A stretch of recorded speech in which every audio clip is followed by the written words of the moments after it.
Number 4 section, the sense of collective belonging. तो section 1 2 3 and introduction आम जहाँ भी देखते 1 2 3 बर्तमान आम कम्प्लीट कर सारे माने बहुत गुड़े पार्ट आम बर्तमान चैप्टर कम्प्लीट कर सारे बुझे। तो लास्ट आम देखुचे बर्तमान सेक्शन 4 देखा सेन्स ऑफ कलेक्टिव बिलोंगिंग। जे कलेक्टिव बिलोंगिंग रो सेन्स कोड आसला कहबार अर्थ होची जे आम एकाठी बोली गोटे बोली कलेक्टिव बिलोंगिंग गोटे प्रकार बिलोंगिंग आमर अच्छी आम समस्ते गोटे बोले ये सेन्स आसला केमती कौन ता विषय पढ़ा। तो nationalism spreads where people begin to believe that they are all part of the same nation when they discover some unity that binds them together. Chapter 1 विषय आम मन पकड़ पड़ो नेशनलिज्म बर्तमान आसला केमती एत जाए आम गांधी गांधी चिल्लाऊले एत जाए एत सेक्शन गुड़ाए तेणु तारि भितर बर्तमान आसला मेन कथाटा जोटा हूँ नेशनलिज्म। तेणु निज देश प्रति भल पाइबाटा स्टार्ट होची कौटू एत स्प्रेड है केमती ना लोक मैंने निजे बिलीव करा स्टार्ट कले जे समस्ते आम समस्ते हूँ गोटे नेशन गोटे पार्टर गोटे एरिया तापर से मैंने जिते डिस्कवर कले जे किसी गोटे यूनिटी अच्छी जोटा कि आम समस्त को बाइंड करके रखी बांधिकी रखी कौन सेटा। But how did the nation become a reality in the minds of people. तो गोटे लोक मानकर माइंड रे गोटे नेशन केमी गोटे रियलिटी हो पार आम गोटे देश भर रोचे ये सब जिनसा आसो केमी। How did people belonging to different communities different regions different language groups develop a sense of collective belonging. ये तो ऑलमोस्ट इम्पॉसिबल कथा जे कलेक्टिव बिलोंगिंग एमान भितर केमिति आसीबो जो मानकर कम्युनिटी अलगा जो लोक मानकर रिजियन अलगा विभिन्न प्रकार लैंग्वेज ग्रुप रे बिलोंग करछन से मानक भितर कलेक्टिव कोड आसीबो कॉमननेस कोड आसीबो। This sense of collective belonging came partly through the experience of united struggles. ये धीरे धीरे कि गुड़ाक सेंस क्रिएट हो चलला जिते आम मिसिकी स्ट्रगल कले ये यूनाइटेड स्ट्रगल एक्सपीरियंस रु ये तैयारी ए unity. But there were also a variety of cultural processes through which nationalism captured people's imagination. बहुत गुड़े कल्चरल प्रोसेसेस अच्छी वेराइटी बहुत तार अच्छी है जहाँ थ्रू रे नेशनलिज्म तारी थ्रू रे नेशनलिज्म लोक मानकर इमेजिनेशन को कैप्चर कला। History and fiction folklore and songs popular prints symbols all played a part in the making of nationalism. Chapter 1 में जहाँ थिला बर्तमान प्राय ये जिनसा मैच हम बुझे। चैप्टर 1 में आम कौन पर्टिकुलर लोक उपर एत फोकस करनथले एत गुड़े सेक्शन छाड़ी नथिले आम से फोकस करते यही सब जिनस common history common fiction common folklore common songs बहुत गुड़े प्रिंट्स सिंबल्स ये सब को नेशनलिज्म रो पार्ट करागला। नेशनलिज्म क्रिएट कर ये मध्य रोल प्ले कर केवल गोटे लोक विषय प्रशंसा ढाली देवा सेटा ठीक नुहे ताने बाकी सब जन को यदि एत टेकिब ताने अन्य जनकर वैल्यू किसी ना बोली आम जाना। The identity of the nation आज यू नो चैप्टर 1 जानी गोटे नेशन आइडेंटिटी कौन is most often symbolized in a figure और इमेज। गोटे नेशन को आम तार मैप देखेले गोटे लोक चिन्ह पारे ना गोटे एमती इमेज बा फिगर बनैबा जोटा कि ताको सिंबलाइज करिवो जमी लास्ट को होता जर्मानिया एंड मैरिनी एड़ा सब तैयारी होता से गोटे गोटे नेशन को सिंबलाइज करते। This helps create an image with which people can identify the nation. A image through रे आम गोटे लोक मैंने आइडेंटिफाई करें नेशन कौन आम देश यदि बंची गोटे लिविंग थिंग जब हम ताले सेटा केमिति हम कौन देखा केमी देखा साको ये देखागला। It was in the 20th century with the growth of nationalism that the identity of India came to be visually associated with the image of Bharat माता। तेणु नेशनलिज्म ग्रोथ जो है 20th century से इंडियार आइडेंटिटी भिजुआली आम एमती देखे पार सेटा स्टार्ट है तेणु भारत माता कर इमेज तैयारी है the image was first created by Bankim Chandra Chattopadhyay से प्रथम तैयारी करते in the 1870s he wrote Vande Mataram आज ए हाइम टू द मदरलैंड तेणु वंदे मातरम से लिखिते जो कि आमर देश को आम यहाँ मदरलैंड बुझला आम भारत माता आम या फादर बोली कहूने माता बोली कहूँ तेणु से लिखिते वंदे मातरम माने तार वंदना करते तार हाइम माने तार जस गुणगान करते later it was included in his novel से तापर गीतरा जो लिखिते निज नोवेल रे जाना है आनंदमठ से इनक्लूड करते आईटा वाइडली सॉन्ग समस्ते गाँव जिते स्वदेशी मुवमेंट होता बेंगाल रे स्वदेशी मुवमेंट माने जानूँ तो स्वदेशी मुवमेंट माने है जो थे कि आम बाहर जिनस इम्पोर्टेड जिनस फॉरेन जिनसटा सब बैन करदे बॉयकट करदे से ही समयटा स्वदेशी आम निजर तैयारी होता जिनस को आम आपणेबा ताकू व्यवहार करवा जो बेंगाल रे होता ये आनंद मठ नोवेल से लिखिते यहाँ बहुत लोक मैंने गाई बहुत पॉपुलर होता मूव्ड बाय द स्वदेशी movement Abanindranath Tagore painted his famous image of Bharat माता तेणु से स्वदेशी मुवमेंट सी गोटे तैयारी कले जेहेतु से गोटे पेंटर थे अवनीन्द्रनाथ टैगोर होती रवींद्रनाथ टैगोर का भाई तेणु सी तैयारी करते फेमस इमेज बहुत ही बढ़िया ब्यूटीफुल तैयारी करते भारत माता जोटा कि तुम फिगर 12 रे देखुच यही पेंटिंग रे भारत माता को पोर्ट्रे कराई गोटे एस्थेटिक फिगर हिसाब से जोटि सी एकदम काम अच्छा कंपोज्ड डिवाइन बहुत ही स्पिरिचुअल तेणु भारत माता कौन सी देवी किसी कम नुह in subsequent years the image of Bharat Mata acquired many different forms लोक मैंने अलग अलग प्रकार चित्र कर चलले सर्कुलेटेड है पॉपुलर प्रिंट्स तैयारी है was painted by different artist जमी फिगर 14 तुम देख पार अलग अलग प्रकार लोक अलग अलग प्रकार जिते डेभलप करें जिते सुंदर करें devotion to this mother figure came to be seen as evidence of one's nationalism तो गोटे लोकर नेशनलिज्म एविडेंस एटा गोटे तो मदर फिगर जहाँ को जे को देखला से निजे देखला जे मु होची तार पिला प्रत्येक जे कि हिंदुस्तान में जन्म होती से समय रे भारत रे जन्म होती सी देखला एवं देखिके निज माँ निजे जन्म करथिया माँ तो गोटे तापर भारत माँ हूँ प्रथमे तारी पई आम जीवन दबा और जीवन नबा है तो तेणु ये जिनसटा आम ये देखा पड़ा तापर आम देखले जे ideas of nationalism also developed through a movement to revive Indian culture Indian folklore तो इंडियन नेशनलिज्म रो आइडिया ये स्टार्ट है तेणु या द्वारा कौन है ना मूवमेंट एमती गोटे आम डेवलप कले through the movement to revive Indian folklore गुड़ाक आम जमी रिवाइव करवा या बढ़ेवा जोटा दबी जाइए जोड़ा लुचि जाइए आम आहरी बढ़ेवा in late 19th century India nationalists began recording folk tales sung by bards and they toured villages to gather folk songs and legends तो 19th century इंडिया रे आम देखले जो नेशनलिस्ट माने जो थिले से माने को रेकर्ड करिया स्टार्ट करथिले फोक टेल्स गुडा को हला जोड़ा का आगुरु लोक माने जो गप गुडा कहउथिले जो गीत गाउथिले हला बार्ड्स माने से गीत गुडा गांधी बार्ड्स माने जो माने गीत गांधी तो से गाँ गाँ बुले और गैदर करते फोक सॉन्ग फोक लेजेंड जहाँ भी लुचि जाता विलुप्त हवा पूरा था से गुड़ा सब कलेक्ट कले जहाँद्वारा से गुड़ा आम गोटे कलेक्टिव फिलिंग्स आसो these tales they believed gave a true picture of traditional culture they had been corrupted and damaged by outside forces तो ये जो टेल्स गुड़ा से बिलीव करते ये है प्रकृत पिक्चर गोटे ट्रेडिशनल कल्चर प्रकृत पिक्चर हो केते को कालरू आमे से गीत से गप से गुड़ा को आमे आगू बढ़े चले से आम कल्चर से गुड़ा को करप्ट करूँ से गुड़ा को डैमेज कर किए ना आउटसाइड फोर्सेस बाहर आसुवा ये जो ब्रिटिश अन्य सब लोक मैंने या डैमेज और करप्ट कर चले it was essential to preserve this folk tradition in order to discover one's national identity and restore a sense of pride in one's past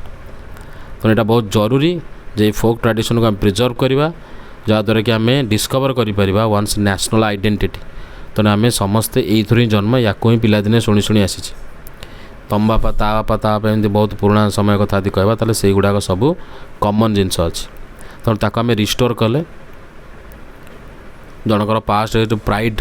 sense ଆସିବ ଯେମିତି ସେଇଭଳିଆ ଆମେ ତାକୁ ରିଷ୍ଟୋର୍ କରିକି ନେଇକି ଚାଲିଲେ। In Bengal, Rabindranath Tagore himself began collecting ballads, nursery rhymes and myths and led the movement for folk. ତେଣୁ ବେଙ୍ଗାଲରେ ରବୀନ୍ଦ୍ରନାଥ ଟାଗୋର ନିଜେ ଏଗୁଡ଼ାକ ସବୁ କଲେକ୍ଟ କଲେ। ଏ ବହୁତ ପ୍ରକାର ବାଲାଡ୍ସ, ବହୁତ ପ୍ରକାର ନର୍ସରୀ ରାଇମ୍ସ, ବହୁତ ଗୁଡ଼ିଏ ମିଥ୍ସ, ବୁଝିଲା ତ, ଯାହା ଯାହା ଲୋକମାନଙ୍କ ଭିତରେ ଯେଉଁ ଜିନିଷ ଗୁଡ଼ାକ ଅଛି ଯେଉଁଟାକି ବହୁତ ପୁରୁଣା ଜିନିଷ ତାକୁ କଲେ ଏବଂ ଏମିତି କରିକି ମୁଭମେଣ୍ଟ ଗୋଟେ ଷ୍ଟାର୍ଟ କଲେ ଫର୍ ଫୋକ୍ ରିଭାଇଭାଲ୍। ପୁରୁଣା ଜିନିଷକୁ ପୁଣି ଆଉ ଥରେ ସେମାନେ କଲେକ୍ଟ କରିକି ରଖିଲେ ଯାହାଦ୍ୱାରା କି ସେ ନଷ୍ଟ ନ ହୁଏ ଅରିଜିନାଲ୍ ଜିନିଷ ଗୁଡ଼ା। ଠିକ୍ ସେମିତି in Madras Natesa Sastri published a massive 4-volume collection of Tamil folk tales ଯାର ନାଁ ହେଲା ଦ ଫୋକ୍ଲୋର୍ ଅଫ୍ ସଦର୍ନ ଇଣ୍ଡିଆ। ତେଣୁ ମଦ୍ରାସରେ ନତେଶା ଶାସ୍ତ୍ରୀ ସିଏ ମଧ୍ୟ ସେଇ କାମ କଲେ। ଆଉ ସେ ଏତେ ଫୋକ୍ ଟେଲ୍ସ କଲେକ୍ଟ କଲେ ତାମିଲ ଭାଷାରେ ଯେ ତାକୁ ଗୋଟେ ବହି ତିଆରି କରିଦେଲେ ଦ ଫୋକ୍ଲୋର୍ ଅଫ୍ ସଦର୍ନ ଇଣ୍ଡିଆ, ଯେଉଁଟାକି 4ଟା ଭଲ୍ୟୁମ୍ରେ ଆସିଲା, ବହୁତ ମୋଟା ମୋଟା 4ଟି ପ୍ରକାରର ପାର୍ଟରେ ଆସିଲା। He believed that folklore was national literature. It was the most trustworthy manifestation of people's real thoughts and characteristics. ତେଣୁ ସେ ବିଲିଭ୍ କରୁଥିଲେ ଯେ ଫୋକ୍ଲୋର୍ ଆଜ୍ ଏ ନ୍ୟାସନାଲ୍ ଲିଟରେଚର୍, ବିଲିଭ୍ କରୁଥିଲେ ଯେ ଯେଉଁ ଫୋକ୍ଲୋର୍ ଅଛି ସେ ହେଲା ପ୍ରକୃତରେ ନ୍ୟାସନାଲ୍ ଲିଟରେଚର୍, ହେଲା ତ, ଯେଉଁଟାକି ମୋଷ୍ଟ ଟ୍ରଷ୍ଟୱର୍ଦି ମ୍ୟାନିଫେଷ୍ଟେସନ୍। ୟାକୁ ଆମେ ଦେଖିବା ତାହେଲେ ପ୍ରକୃତରେ ୟାକୁ ଟ୍ରଷ୍ଟ କରିବା ଯୋଗ୍ୟ, ସବୁଠାରୁ ଅଧିକ ଟ୍ରଷ୍ଟ ୟାକୁ କରିପାରିବ ଏହି ପ୍ରକାର ମ୍ୟାନିଫେଷ୍ଟେସନ୍। ଲୋକମାନେ ନିଜ ମନର ଏ କଥା ଗୁଡ଼ିକ ଦେଇଛନ୍ତି, ଲୋକମାନଙ୍କ ରିଅଲ୍ ଥଟ୍ସ ଆଉ କ୍ୟାରେକ୍ଟରିଷ୍ଟିକ୍ସର ଇଏ ହେଉଛି ପ୍ରୁଫ୍, ଯାହାକୁ ଆମେ ବହୁତ ଟ୍ରଷ୍ଟ କରିପାରିବା, ବୁଝିଲେ ତ। As the national movement developed, nationalist leaders became more and more aware of such icons and symbols in unifying people and inspiring in them a feeling of nationalism. ତେଣୁ ଯେତେ ନ୍ୟାସନାଲ୍ ମୁଭମେଣ୍ଟ ଡେଭଲପ୍ ହେଇ ଚାଲିଲା, nationalist leader ମାନେ ଅଧିକରୁ ଅଧିକ aware ହେଲେ ଯେ ଏହି ପ୍ରକାର ଆଇକନ୍ସ ଆଉ ସିମ୍ବଲକୁ ନେଇକି ସେମାନେ ଆଗକୁ ବଢ଼ିବେ, ଯାହାଦ୍ୱାରା ଲୋକମାନଙ୍କ ଭିତରେ ୟୁନିଟି ଦେଖାଦେବ, ତାଙ୍କୁ ୟୁନିଫାଏ କରିପାରିବ ଆଉ ତାଙ୍କୁ ଇନ୍ସପାୟାର କରିପାରିବ, ଯେ ଯାହାଦ୍ୱାରା କି ନ୍ୟାସନାଲ୍ ଫିଲିଙ୍ଗସ୍ ବା ନ୍ୟାସନାଲିଜିମ୍ର ଫିଲିଙ୍ଗସ୍ ଆସିବ। ତ during Swadeshi movement in Bengal a tricolour flag ଯେଉଁଟାକି ରେଡ୍, ଗ୍ରୀନ୍ ଆଉ ୟେଲୋ ୱାଜ୍ ଡିଜାଇନ୍ଡ। ତେଣୁ ତା ସହିତ ସେମାନେ କ'ଣ କଲେ, ଚାପ୍ଟର ସହିତ ଚାପ୍ଟର 1 ସହିତ ଏସବୁ କନେକ୍ଟେଡ଼ ରହୁଛି, ଆମେ ସେଇଠୁ ମଧ୍ୟ ବହୁତ ଜିନିଷ ଶିଖିଲେ। ତ ତାକୁ ସେତେବେଳେ ମଧ୍ୟ ଇଏ ଯେଉଁ ସମୟରେ ଆମେ ପଢ଼ୁଛେ, ଆମର ଯେତେବେଳେ ଇଣ୍ଡିପେଣ୍ଡେନ୍ସ ସମୟର ତାକୁ ମଧ୍ୟ ସେମାନେ ପଢ଼ୁଥିଲେ। ତେଣୁ ସେଇ ହିଷ୍ଟ୍ରିରୁ ସେଇଥିରୁ କିଛି ଜିନିଷ କପି ମଧ୍ୟ କରାହେଇଛି। ତେଣୁ ସ୍ୱଦେଶୀ ମୁଭମେଣ୍ଟ ଯେତେବେଳେ ବେଙ୍ଗାଲ ପଟେ ହେଲା ସେତେବେଳେ ସେ ଗୋଟେ ଫ୍ଲାଗ୍ ତିଆରି କଲେ, ଟ୍ରାଇକଲର୍ ଫ୍ଲାଗ୍, ଇଣ୍ଡିଆକୁ ରିପ୍ରେଜେଣ୍ଟ କରିବା ପାଇଁ। ତେଣୁ ଫ୍ଲାଗ୍ ଦେଖିବାର କଲର୍ ୟୁଜ୍ କରିଥିଲେ ରେଡ୍, ଗ୍ରୀନ୍ ଆଉ ୟେଲୋ ୟୁଜ୍ କରିଥିଲେ। It had 8 lotuses representing 8 provinces of British India and a crescent moon representing Hindus and Muslims. ତେଣୁ ଏଥିରେ 8ଟା ଲୋଟସ୍ ଥିଲା, ଯାହାର ଅର୍ଥ ହେଉଛି 8ଟା ପ୍ରୋଭିନ୍ସେସ୍। ବ୍ରିଟିଶ ଇଣ୍ଡିଆରେ ବହୁତ ବଡ଼ ବଡ଼ ପ୍ରୋଭିନ୍ସେସ୍ ଥିଲା, ପ୍ରିନ୍ସଲି ଷ୍ଟେଟ୍ କଥାଟି କୁହାହେଉନି, ଯେଉଁଟାକି ଅତି ଛୋଟ ଥିଲା, କିନ୍ତୁ ପ୍ରୋଭିନ୍ସେସ୍ ଥିଲା ବହୁତ ବଡ଼ ବଡ଼। ସେ ପ୍ରୋଭିନ୍ସେସ୍କୁ ସେ ରିପ୍ରେଜେଣ୍ଟ କରୁଥିଲା 8ଟା। ଆଉ ଗୋଟେ କ୍ରେସେଣ୍ଟ ମୁନ୍ ଥିଲା, ଗୋଟେ ବହୁତ ହି ସରୁଆ ଅତି କମ୍ ଚଉଡ଼ାବାଲା ଗୋଟେ ମୁନ୍ ସେପ୍ ଗୋଟେ ଥିଲା, ଯେଉଁଟାକି ହିନ୍ଦୁ ଆଉ ମୁସଲିମ୍ ଦୁଇ ଜଣଙ୍କୁ ରିପ୍ରେଜେଣ୍ଟ କରୁଥିଲା। କାରଣ ଆମ ପାଇଁ ମୁନ୍ ଯେତିକି ହିନ୍ଦୁମାନଙ୍କ ପାଇଁ ମୁସଲିମମାନଙ୍କ ପାଇଁ ମଧ୍ୟ ସେତିକି। ତ Bai 1921 Gandhiji had designed the Swaraj flag. ହଁ, ଗାନ୍ଧୀ ଆଉ ରହିପାରିବେ କି ସବୁଥିରେ ତାଙ୍କର ଟିକେ ବହୁତ ନଲେଜ। ତେଣୁ ସେ କହିଲେ ନାଇଁ ଏଇ ଫ୍ଲାଗ୍ଟା ମନେ ପାଉନି। 1921 ସେ ଆଉ ଗୋଟେ ଫ୍ଲାଗ୍ ତିଆରି କରିଦେଲେ, କହିଲେ ସ୍ୱରାଜ ଫ୍ଲାଗ୍ ତିଆରି କଲ। ଏଇଟା ହେଉଛି ଗୋଟେ ଟ୍ରାଇକଲର୍, ପୁଣି ସେଇ ଟ୍ରାଇକଲର୍ କିନ୍ତୁ ରେଡ୍, ଗ୍ରୀନ୍, ହ୍ୱାଇଟ୍ ରହିଲା ଏଥିରେ, ଆଉ ଗୋଟେ ସ୍ପିନିଂ ହୁଇଲ୍ ରହିଲା ମଝିରେ, ହେଲା ସ୍ପିନିଂ ହୁଇଲ୍ ଯେଉଁଥିରେ ସୂତା ତିଆରି ହୁଏ। ତେଣୁ ସେଇଟାକୁ ଆମେ ଚଲେଇଲେ ରିପ୍ରେଜେଣ୍ଟିଂ Gandhian ideal of self help. ତେଣୁ ଏଇଥିରେ ଦେଖାଗଲା ଗାନ୍ଧୀ ଯେଉଁ ଆଇଡ଼ିଆଲକୁ ଫଲୋ କରୁଥିଲେ ସେଇଟା ସେଥିରେ ଦେଖିଲା ସେଲ୍ଫ ହେଲ୍ପ ପାଇଁ, ବୁଝିଗଲା ତ। ଯେମିତି କଥାରେ ଅଛି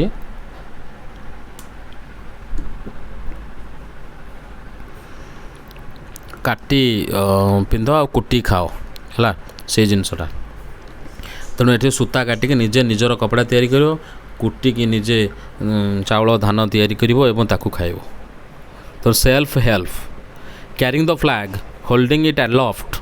during marches become a symbol of defiance जितेबाला तापर मार्च करागला ये सब फ्लैग को धरिकी समस्ते चलले जोटा कि डेफिएंस रो सिंबल हिसाब से आगू चलला। Another means of creating a feeling of nationalism was through reinterpretation of history। तो आउ गोटे प्रकार तुम नेशनलिज्म फिलिंग लोक मान भर आसपार जोटा कि हिस्ट्री रीइंटरप्रिटेशन कर हिस्ट्री कौन देख by the end of 19th century many Indians began feeling that to instill a sense of pride in a nation Indian history had to be thought about differently। तो Indians बहुत गुड़े Indians 19th century शेष बेलू बहुत गुड़े Indians आरंभ कले यहाँ फिल करवा जे गोटे प्राइड रहा दरकार गोटे sense of pride in the nation. तो इंडियन रो निजर हिस्ट्री को से माने अलग अलग प्रकार देखुले। The British saw Indians as backward and primitive incapable of governing themselves. In response, India's began looking into the past to discover India's great achievements। तो ब्रिटिश जो देखुला इंडियंस मान को कौन बैकवर्ड हिसाब से प्रिमिटिव हिसाब से यार अति ये गुड़ाक बेकार गुड़ाक इंडियंस गुड़ाक किसी जना ना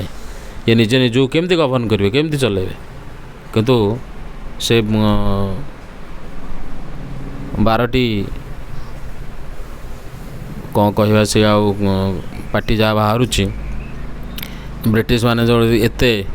माने ज्ञानी बापा मार छुआ सी तेणु सी भावुले आम सब किसी जानू आम जो जिन रूल करुले कौन बापा जेजे बापा से जान ना कपड़ा पिंधा कौन से निजक ढगु नथिले बिना कपड़े बुलूले है तो जंगल भितर बुलूले बिना कपड़े जाऊे आम गले आदिवासी तो अच्छी आम ड्रेस पिंधुचे आमको जना अच्छी बहु पुरातन कालू। तो यार रेस्पॉन्स रे इंडिया कौन कला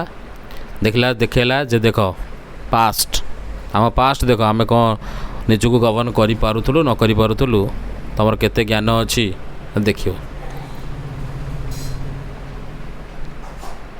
तेणु से देखले देख इंडिया ग्रेट अचीवमेंट्स गुड़ा को डिस्कवर करेले कहले इंडिया कौटी कौन कौन कर तुम निजे देख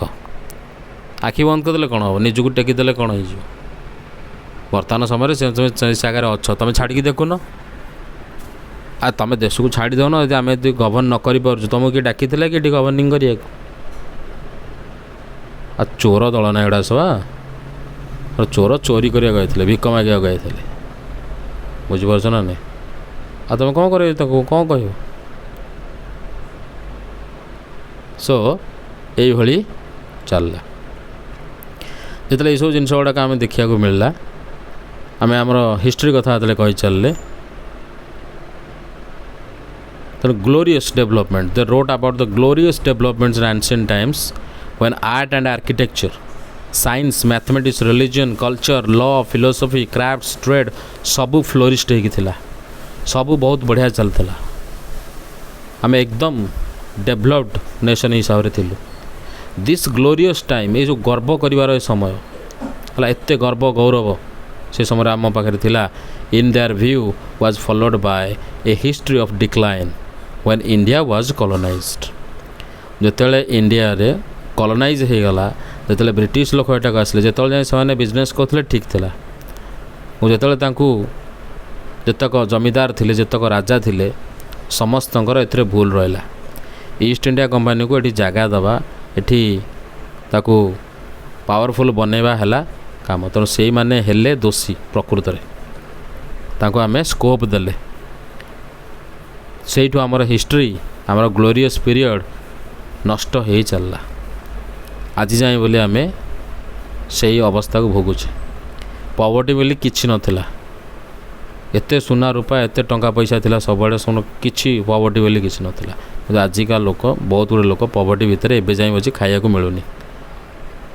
These nationalist histories urge the readers to take pride in India's great achievements in the past and struggle to change the miserable conditions of life under British rule। तेणु ब्रिटिश रूल अंडर रे जो असुविधा तांको होउची जो miserable life से बंचुंट जो struggle कर निज पास्ट रे ये सब बड़ा बड़ा अचिवमेंट गुड़ा आम सब करते आम जेजेबापा जेजेबापा बहुत आगुरी ये सब जिन कर आम कहीं न करें आम कहीं ये सब जिन गुड़ा सहवा से कथाटा मन में आसला जो रीडर माने थिले से माने एमती निजर पास्ट को लेकिन बहुत प्राउड फील कले आ जोटा कि तांको भीतर गोटे फ्यूल जोगेला से आहुरी आगु आगु माड़ी चलले these efforts to unify people were not without problems इधर प्रॉब्लम मध्य बहुत होला when past being glorified was Hindu the images celebrated were drawn from Hindu iconography then people of other communities felt left out तेणु जेहेतु हिंदू इमेज हिंदू कथा ये चलला glorify है हिंदू हिसाब से तेणु से गुड़ा कष्ट है आम हिंदू आइकोनोग्राफी नेले आम हिंदू कल्चर कथा नेले तेणु अन्य कम्युनिटी मैंने जो मैंने रहिले नॉन हिंदूज से गुड़ा कष्ट है किंतु से जाना दरकार जे से जेजेबापा सब से भी हिंदू थिले है तेणु गोटे रिलीजन से जोटा हूँ सनातनी रिलीजन जोटा हिंदू कल्चर बोली कहुँ हिंदू वार्ड तो नुह सनातनी हिंदू वार्डटा ही खराब हिंदू हूँ केवल हिंदू बुझे हिंदुस्तान को इंडिया को यहाँ कौन धर्म नुह तेणु सनातन धर्म तेणु से लोक बाहर किए मुस्लिम हो किए ख्रीस्टियान हो कन्वर्ट होती तेणु आगुरी सबू थे सनातनी सनातनी कल्चर सनातन धर्म सनातन हूँ गोटे लाइफ स्टाइल जोटा कि तुम्हें आपणे पार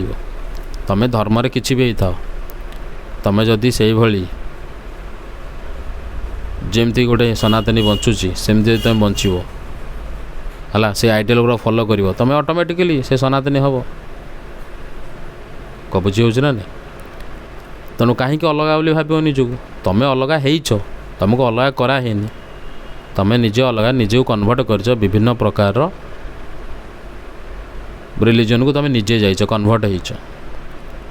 जहाँ भी हो से सब फिलिंग्स गुड़ा आसला से अलग अलग हेले सब चलला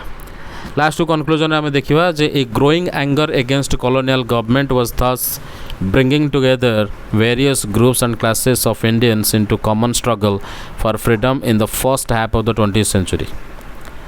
तो ये जो रागटा ये जो एंगरटा ग्रो हो चलला कॉलोनियल गवर्नमेंट अगेंस्ट रे जहाँद्वारा कि अन्य जितक ग्रुप्स थिला जितक क्लासेस थिला इंडिया समस्ते एकाठी हेले गोटे कॉमन स्ट्रगल करले फ्रीडम पाई ये होता 20th सेंचुरी फर्स्ट हाफ रे आमे देखा मिलला माने 1901 रु केते जाए 1900 रु के जाए 1950 जाए first half of 20th century the Congress under the leadership of Gandhi tried to channel people's grievances into organized movements for independence तेणु गांधी लीडर हिसाब से चलेले और कांग्रेस तार अंडर रे लोक मान को चैनल करेला जे तांकर कौन असुविधा सुविधा सब अच्छी इनटू ऑर्गेनाइज्ड मूवमेंट्स इंडिपेंडेंस आमको मिलिबो आमे चलो मूवमेंट करवा through such movements and nationalists tried to forge national unity तेणु ये प्रकार आम मूवमेंट ऑफ नेशनलिस्ट को लेकिन ट्राए कले जे एकाठी करवा नेशनल यूनिटी करवा है नेशनलिस्ट मानक भर आड कले but as we have seen diverse groups and classes participated in this movements with varied aspirations and expectations से तौक गोटे देशर कौन हम गोटे प्रकार थॉट से ना जिते जिते अलग अलग ग्रुप ए क्लासेस मिले समस्त निज निज सेल्फिश एस्पिरेशन और सेल्फिश एक्सपेक्टेशंस अच्छी ताको सेटा फुलफिल हो गला बोले हो गला आमर आगे दरकार नहीं तेणु जो मानकर असुविधा होता से ही पार्टिसिपेट करते जो मानकर ना से निज निज बाटर थे as their grievances were wide ranging freedom from colonial rule also meant different things to different people तेणु ये असुविधा गुड़ा ये जो ग्रीवेंसेस अच्छी यहाँ वाइड रेंजिंग पूरा थिला लोक मैंने चाहूले कॉलोनियल रूल टू फ्रीडम और ता सहित डिफरेंट थिंग्स चाहूले अलग अलग लोक अलग अलग प्रकार जिनस डिमांड करते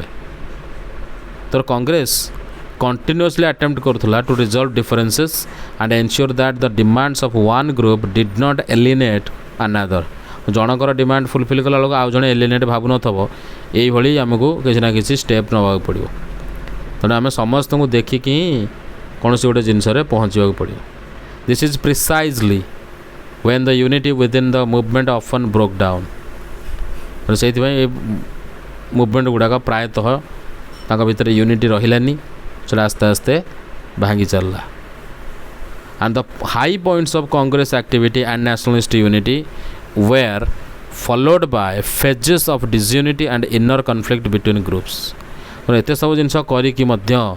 बहुत थर मझे मझे कौन हुए डिसयूनिटी देखादेव यूनिटी भांगी जीव निज निज भितर कन्फ्लिक्ट देखादेव निज पार्टी भितर मध्य से भली सिचुएशन देखादेव in other words what was emerging was a nation with many voices wanting freedom from colonial rule तो लास्ट को आम शेष में कहीपर जो केवल एतिक थिला जोटा इमर्ज है सेटा गोटे नेशन जो बहुत गुड़े वॉइसेस थिला जो मैंने चाहूले जे फ्रीडम मिलू आमको कॉलोनियल रूल है लास्ट अच्छी quit India movement quit India movement कौन दिगला the failure of the Cripps mission and the effects of the World War II created widespread discontentment in India तेणु सेपटे क्रिप्स मिशन रो failure हो गला गोटे world war 2 खत्म हो गला तार इफेक्ट बहुत डिसकंटेंट देखादेला वाइड स्प्रेड डिसकंटेंट असंतोष देखादेला इंडिया गोटे जगह this led Gandhiji to launch a movement calling for complete withdrawal of the British from India तेणु यही समय आम से मूवमेंट को स्टार्ट करदे कहले आम टोटाल एठू कंप्लीट तुम चल आ कि शुणाशुणी ना तो कांग्रेस वर्किंग कमिटी ये वार्धार मीटिंग कला 14 जुलाई 1942 रे आ सेठी पास कला गोटे रिजोल्यूशन जा ना हला क्विट इंडिया जो डिमांड है जे immediate transfer of power to Indians and quit India तमें सांगे सांगे आमको इंडियंस मान को पावर ट्रांसफर कर आ निजे एठू चल ब्रिटिश मान कहला 8 अगस्त 1942 रे बॉम्बे रे गोटे all India Congress committee endorse है कौन एंडोर्स कला से ना गोटे रिजोल्यूशन जे कॉल करूला कौन कहूला गोटे non violent mass struggle on the widest possible scale through out the country तेणु आम से भाई गोटे नॉन वायलेंट मास स्ट्रगल गोटे करूँ सबुआड़े तेणु ये अकेजन रे